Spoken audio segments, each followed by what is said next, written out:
Hi, it's Tarrant. And Stella from Meeple University on the Dice Tower for Pocket Playthrough video series where we play a few rounds of the game.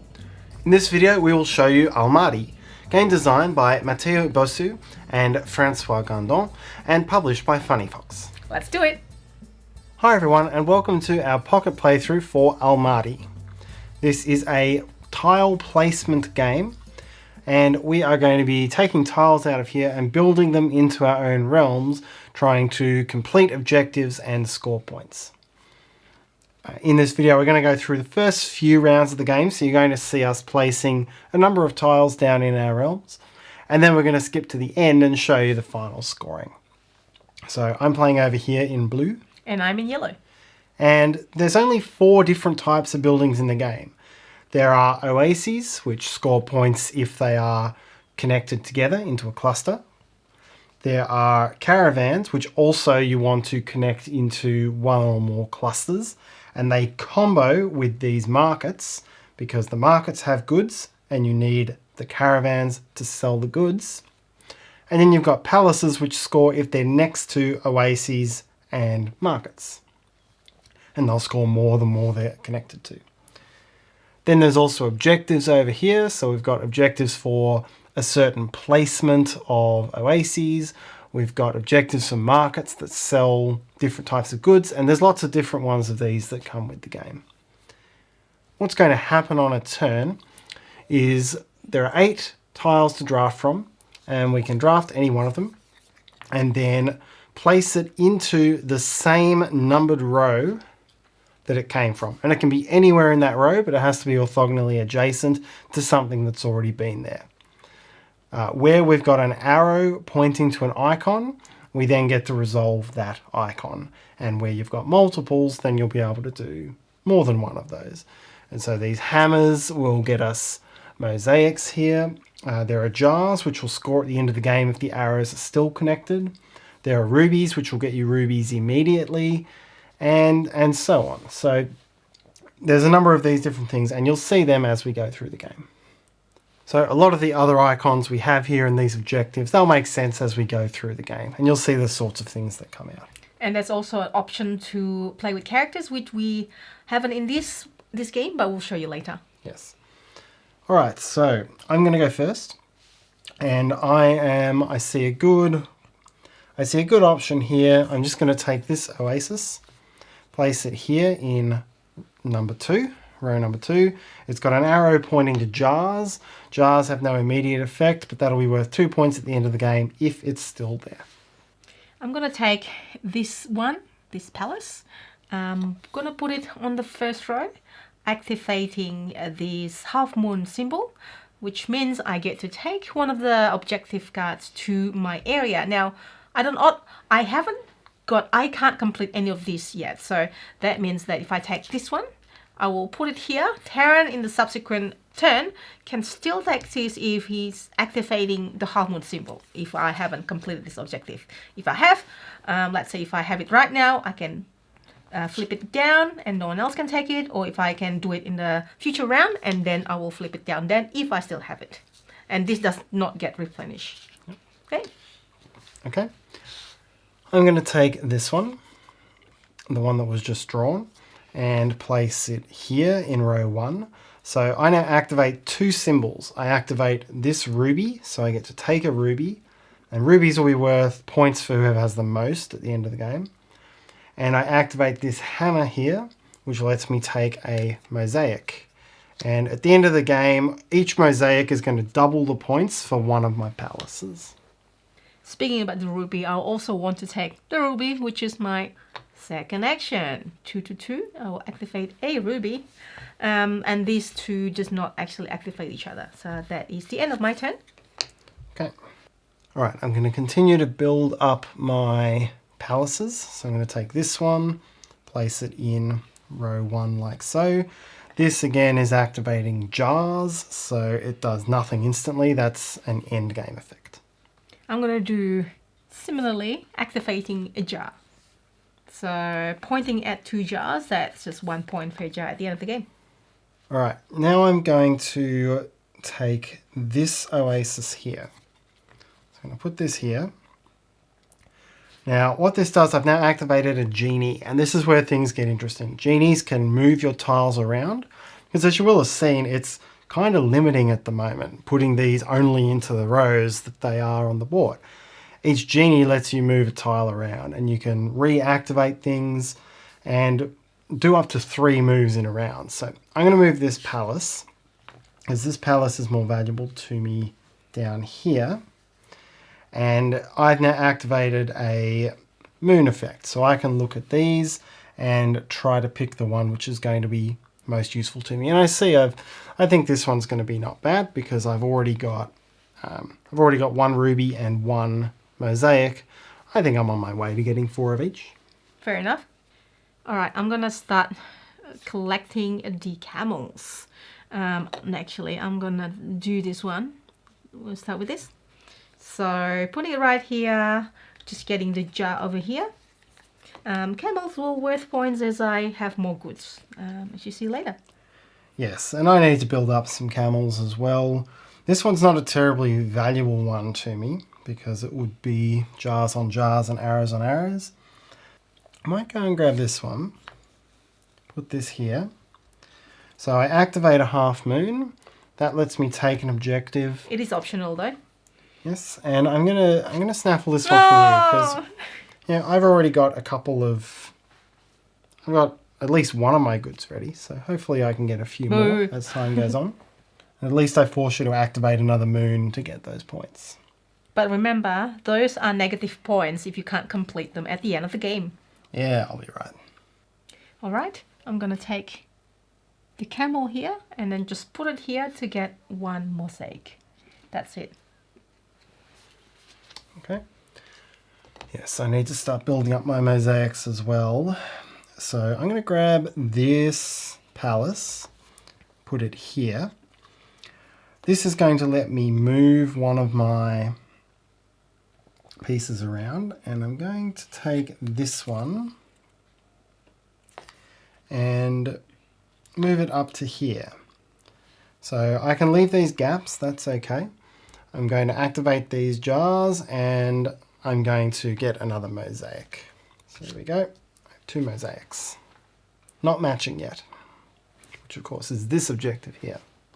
I'm going to take this one, put it here. So it is activating first the stall, which gets me this card. Put it here. Yep. And the second one is to activate the genie. Which lets you do 1 movement. I'm going to move this here, which in turn activate this one, get me another mosaic. Yes. Ooh, that's a matching one. Should get that. And also activating another genie. That means I can move 1 more thing. Yep, so this will be your second movement because you've got a maximum of 3 per turn. Otherwise you could create an endless loop. Which I'm going to put this one here and take this mosaic from you. That's alright, this one matches me as well. Oh no! We'll refill this. Now I do want to get this is a good place for a mosaic because it will be adjacent to 2 palaces. Sorry, for an oasis. So if I take this one, I've got some jars active here and then I've got a genie. And with that genie, I shall move. Caravans do well when they're next to each other. So it's a bit of a weak one if I bring that down there. Actually, I'll bring it here. So this activates these jars and it gets me another mosaic, which gives me 1 matching pair. And then refill. I'm going to take this camel and just put it right here, activating the jar. And that's it. I need to start getting some more rubies to try to complete this. So I'll grab this camel here, put it there, and that gives me 1 ruby. Wow, so good. All right, I'm gonna take this one, put it here. So this activates 2 things. First is the stall, so I'm taking the top one of that.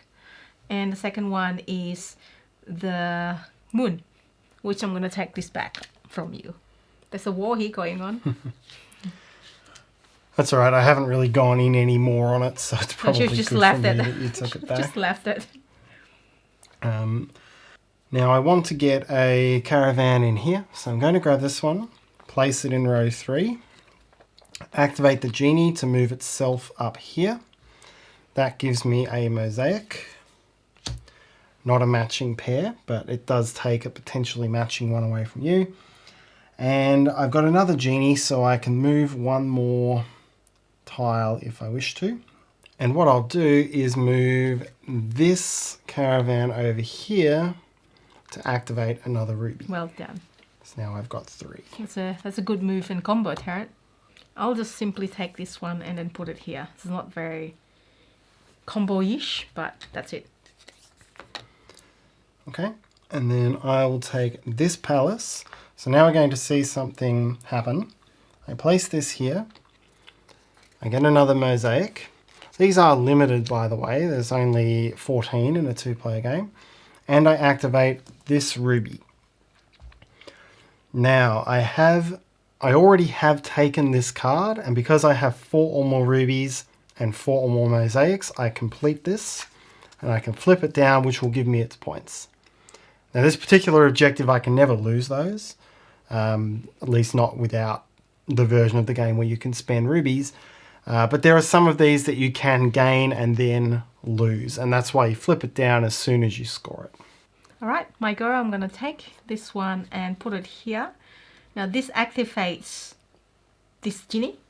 I will move this one over here, and that gives me 2 gems. And that's it. Yes, very good. And we'll flip another one up here. So we're a little bit over halfway through the game now, and you've seen how the drafting and placement and these actions take shape. So now we're going to skip ahead to the end of the game, which occurs when this deck is empty, to show you how final scoring works. So here we are at the end of the game. The draw deck is empty. All of these ones remain unselected. And we each have, for this 2-player game, 16 tiles in our realm. So now we're going to go through and count up the scores. So first thing we'll do is count the oases. So a lone oasis like this one, adjacent to nothing, is worth no points. One that is connected is worth 3 points like this. Each. And the overall largest oasis is worth 6 bonus points. So I've got 0. I've got 3 times 5, 15, and I've got the biggest one, so that gives me 21. And I have 1 connected cluster, which is worth 3 each, means it's 6. Okay. Now it's caravans and goods. So I have a 1 group caravan which can transport 2 goods.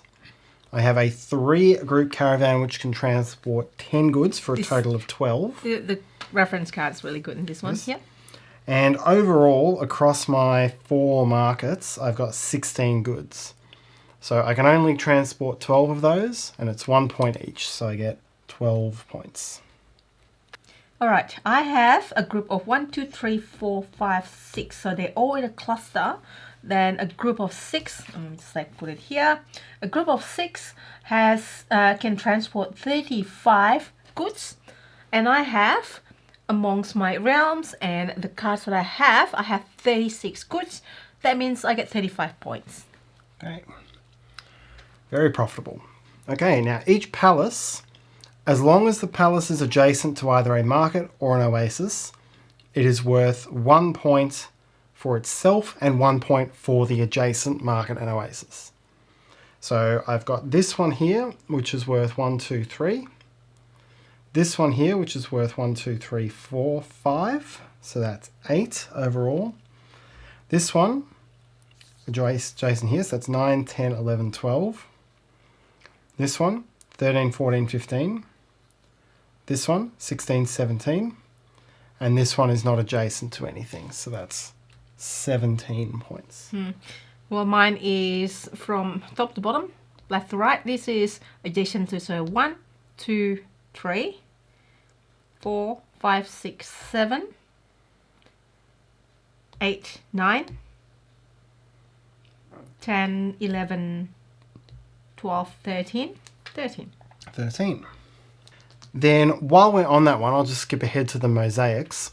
So each mosaic goes on a palace and doubles that palace's score.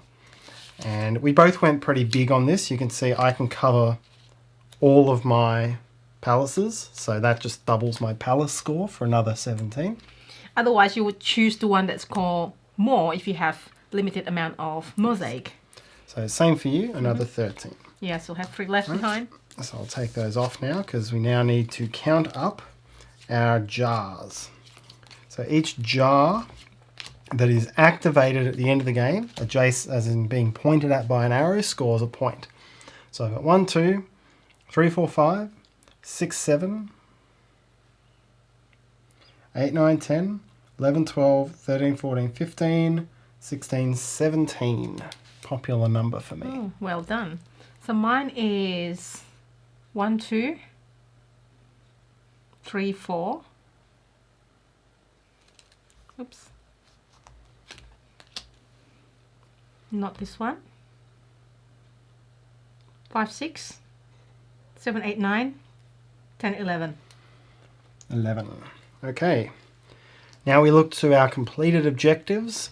Remember, if we'd taken an objective and failed to complete it, we would have lost its points, but both of us completed our objectives. So mine are worth 15. Mine is 9. Then it's rubies. Now, this varies depending on how you're playing, but it's essentially a majority. So back again with the with the objective. So this means that I have 2 of these goods shown on my realms or my cards, and Tarrant has 2 of the same 2 pairs of the same mosaic, and this is more 4 mosaic or more, or 4 gems or more. The gems now? Yes, I've the got 1, gems 2, now. 3, 4, 5, 6. And I have 5. So in a 2-player game, that means you get 10 points and I get 4. Yep. And then this last row is for the characters, which we were not playing with. And so we add that up, and the final score is 103 to 97. Wow. It's closer than I thought. I thought I'm way behind you. No, it was all, you definitely had a very good caravan engine going there. It's a good way to scoop a lot of points, particularly if you combo them up with the palaces. And that is the game of Almadi. The other variation that comes with the game is the character cards. So you will be dealt a couple of these at the start of the game. Yep. And they each have a ruby cost down the side. And so once you get that number of rubies, you can play the card, and it might give you an end of game bonus, or it might give you an immediate bonus. There's a couple of different ways that can play. You spend your rubies to do this. They're only worth 1 point at the end of the game in the character version. So yeah, they're worth a lot more points to spend on these awesome cards than they are to hang on to. And the scoring is also slightly different for the gem. The gem, as you saw in our game, because we don't use the character cards, the majority will get 10 and seconds get 4 in 2 players. Or with characters is 1 per every 2 left behind. Yes, sorry, every 2, not for every 1. So yeah, they're quite a lot weaker to hang on to. You definitely want to be spending them on these characters. And so that brings us to the end of our pocket playthrough for Almadi. And that's our pocket playthrough of Almadi. We hope you enjoyed this video. If you find this video useful, please help us by hitting that like button and subscribe to the Dice Tower if you haven't already done so. And if you have any questions, comments, or feedback, please leave them in the comment section below. See you next time.